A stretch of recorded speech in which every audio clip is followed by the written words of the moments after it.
পাহাৰৰ ওপৰত উঠি আকাশখন যিমান ওচৰত থকা যেন লাগিলেও আচলতে আকাশখন সিমান ওচৰত নহয়।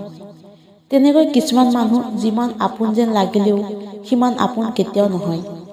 নিজৰ মা আৰু দেউতা যিমানেই অশিক্ষিত নহওক কিয়, তেওঁলোকে সন্তানক যি শিক্ষা আৰু সংস্কাৰ দিয়ে সেয়া পৃথিৱীৰ কোনো স্কুল কলেজত দিব নোৱাৰে। সৰুতে দেউতাই এটা কথা কৈছিল, জীৱনত যদি কোনোবাই কিবা তোমাৰ পৰা লৈ গৈছে সেয়া তোমাৰ হাতৰ পৰাহে লৈ গৈছে, তোমাৰ ভাগ্যৰ পৰা কোনোৱে লৈ যাব নোৱাৰে। আপুনি যিমানেই ভালে থাকিব চেষ্টা নকৰক কিয়, কোনোবা এজন এনেকুৱা থাকে যাৰ কথা মনত পৰিলে আপুনি হাৰি যায়। আপোনাক আটাইতকৈ বেছি কষ্ট দিব পৰা মানুহজন আপুনি নিজেই, আৰু আপোনাক সকলোতকৈ ভাল পাব পৰা মানুহজন আপুনি নিজেই।